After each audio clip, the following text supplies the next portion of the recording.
One of the things I absolutely love about being on this channel is the interaction with you guys, our viewers. You're fantastic with all your comments and lovely expressions of support and so on. So today I thought we'd do something a little bit different. I've been asking for your questions and we're going to potter around the garden today and I'm going to try and answer as many of them as I can. Richard from Ile-de-France and Beverly from Utah both ask, why are my cucumbers tasting bitter? Richard's were tasty initially and now taste bitter, and he mentions that in his tunnel it gets very, very hot.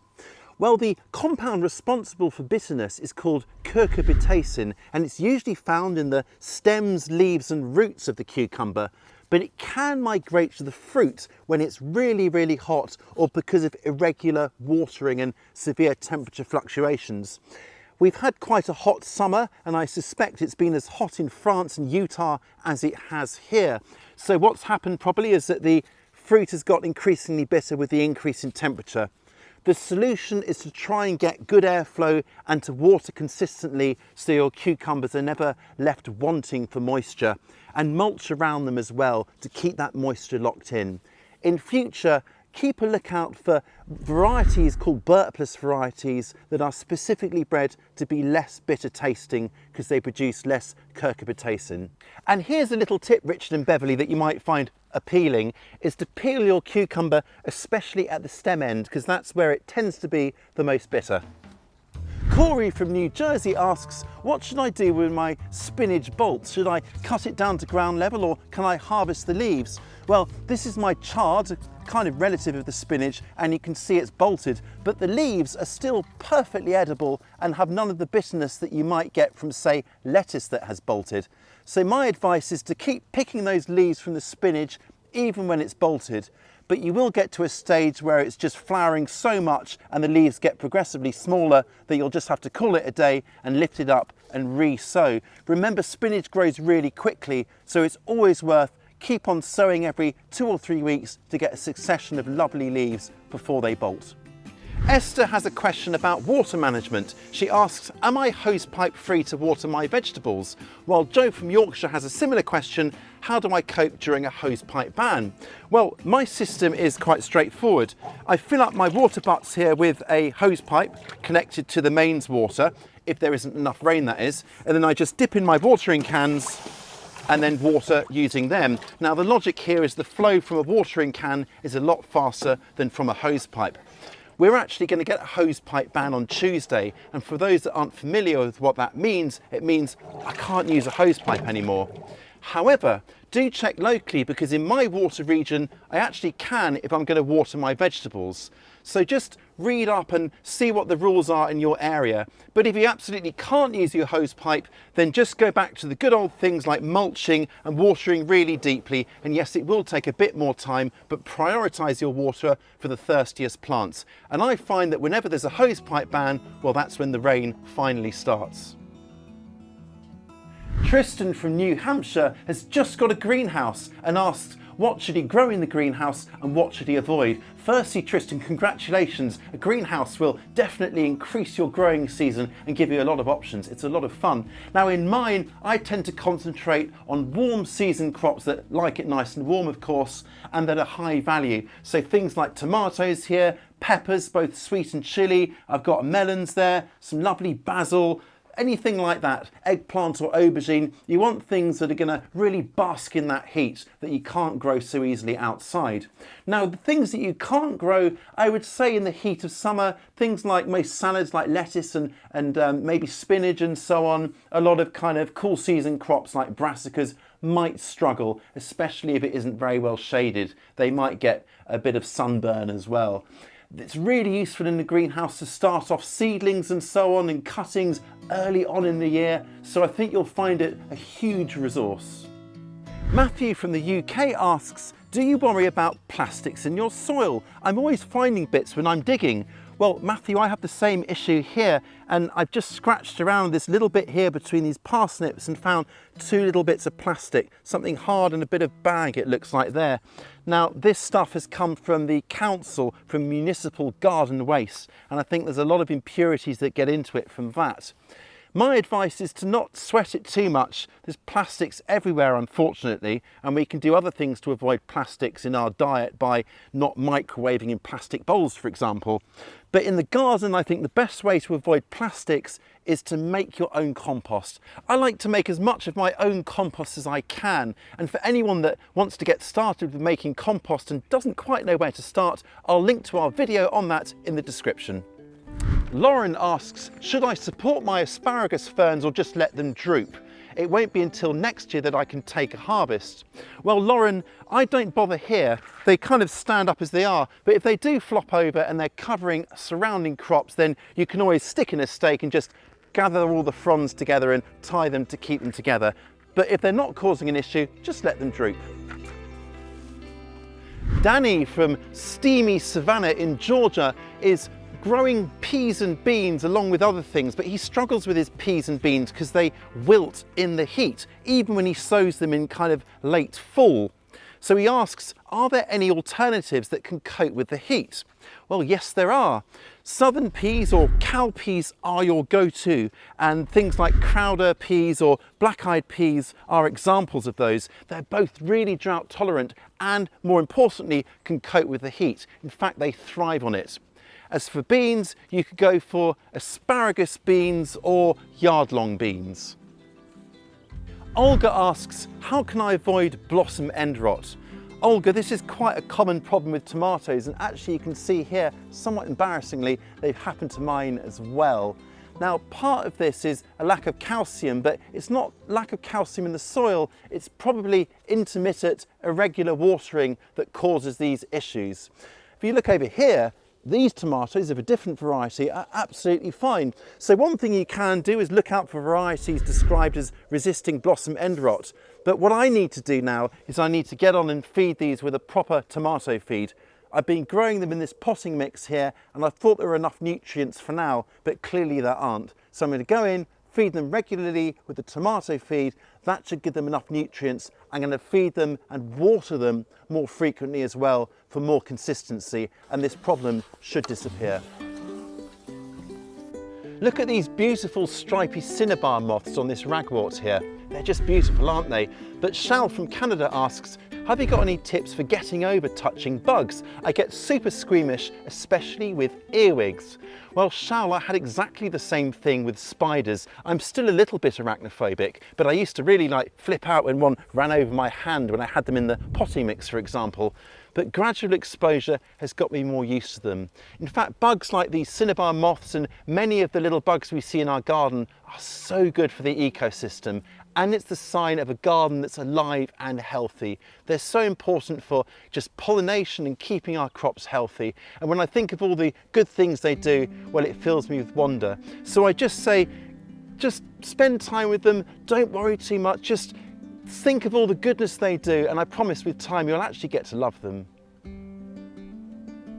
Andrew from Essex says, we're really suffering from the hot weather and lack of rain. What are your tips for greenhouse growing in hot summers? Even my chilies are suffering.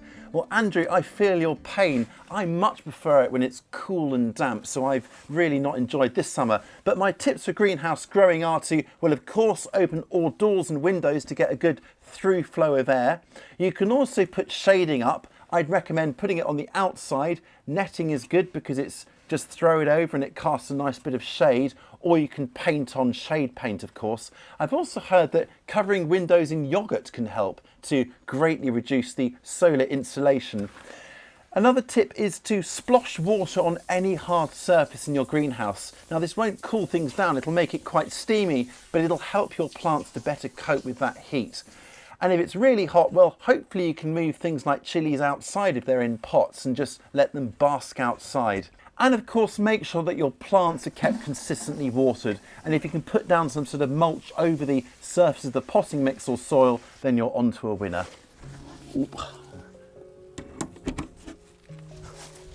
Lysan from Belgium, Autumn from Illinois, and Jimmy from Leicestershire are all asking broadly the same question. What can I do now to prepare for winter? What can I be sowing and planting to keep the party going?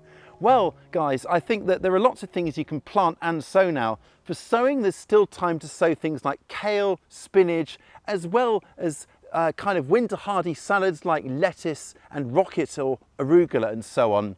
For planting, if you can find them, then get in there with plug plants of things like these leeks here, as well as sprouting broccoli.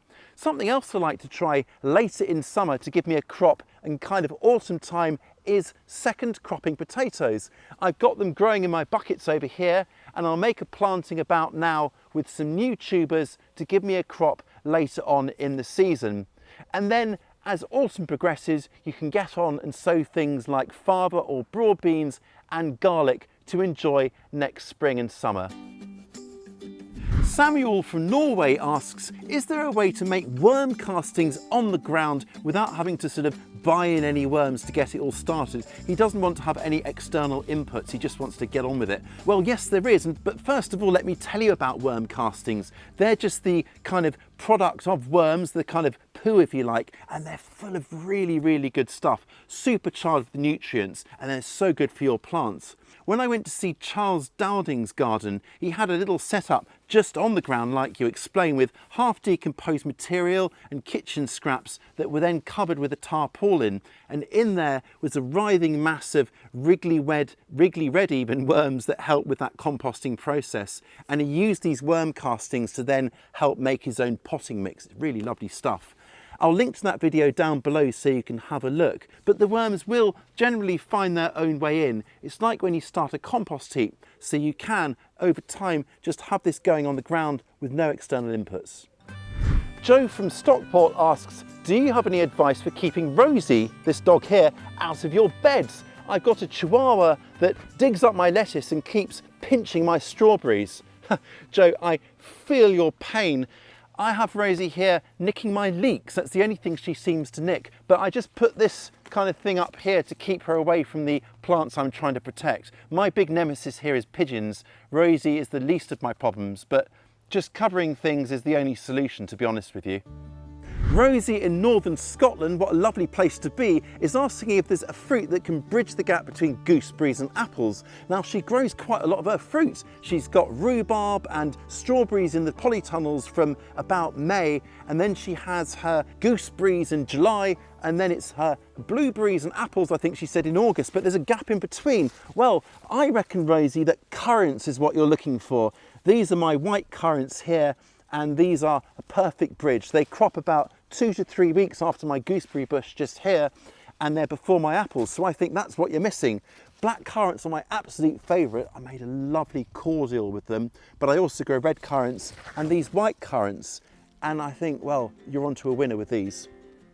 Mich Lardo from Belgium has a question about seeds. He says that you can save heirloom seeds year after year and keep things going, but if you try and save F1 seeds, F1 hybrid seeds, well, you'll get pretty poor results the next spring. Why is that? Well, Mich Lardo, it's because the F1 hybrids are artificially bred by having 2 separate parents in controlled settings. So you need both the parents to produce the F1 hybrid. That F1 hybrid seed you produce won't be stable, if you like. It will revert back to one or more of the parents or get confused somewhere in the middle and give very unpredictable results. Whereas heirloom seeds, there's just one parent. It produces the seeds, grows a new plant and carries on, just like my beautiful parsnips here. Kate has a problem with mildew. Join the club, Kate. She says, how can I avoid it and what can I do to deal with it once I do actually have it? Well, Kate, here are some of my zucchini or courgettes here which have mildew, this kind of powdery fungal disease. It slows down how effective this can photosynthesize and slows the plant down. Now, it's quite common on older leaves, so the simplest solution is just to cut off the worst affected leaves and then leave the younger ones, like these here at the middle here, to kind of grow on and replace them. In this instance here, I've cut off the worst affected ones and then tied it to a stake to raise it off the ground. Now, the theory behind this, as well as saving space, is that it will improve airflow. Airflow is really important in helping to avoid mildew, as is keeping the soil nice and consistently moist. It's dry soil that's a big problem. So improve airflow and keep things nice and moist. Aileen from South Central Alaska has a problem with her onions. Now, she's had her leaves go kind of yellow and floppy and stunted, And when she's cut open an onion, she's found little yellowy cream maggots with a little black dot at one end, and they're causing issues. Well, I think you've almost certainly got onion maggot, which is the kind of grub of the onion fly. Now this pest lays its eggs in kind of like late spring at the neck of the onion there, and then gets in and feeds on the bulb and the roots, severely stunting growth. There's not much you can do about it now, but for future I would try and encourage natural predators such as little ground beetles and birds, and I would certainly consider covering my crop and growing it in a new place. So covering it with something like an insect mesh or fleece to stop the little flies finding your onions in the first place. But now you've got the problem, I would definitely grow your onions in a new position next year. Bloodfish and bone meal is one of my favourite general purpose organic fertilisers, but Jane from southwest Germany says, you're often mentioning this, but I want to avoid products with blood in for religious reasons. Can you suggest an alternative? Well, Jane, yes I can. Alfalfa meal is a great alternative for blood meal, which is quite high in nitrogen, so that's great for leafy crops. Things like comfrey pellets have got a good broad spectrum of nutrients, so they'd be perfect. And then you've got seaweed feed as well. That's a fantastic all-purpose general fertiliser that really helps crops. But you can also often find just an organic all-purpose fertiliser that is also vegan and has no animal products whatsoever. There are a few brands around, so just give it a Google and see what's available in your country. Well, there's a few of your questions answered, and I have to say it's wonderful having such a lovely community like you guys. Thank you for being a part of our channel, and I will catch you next time.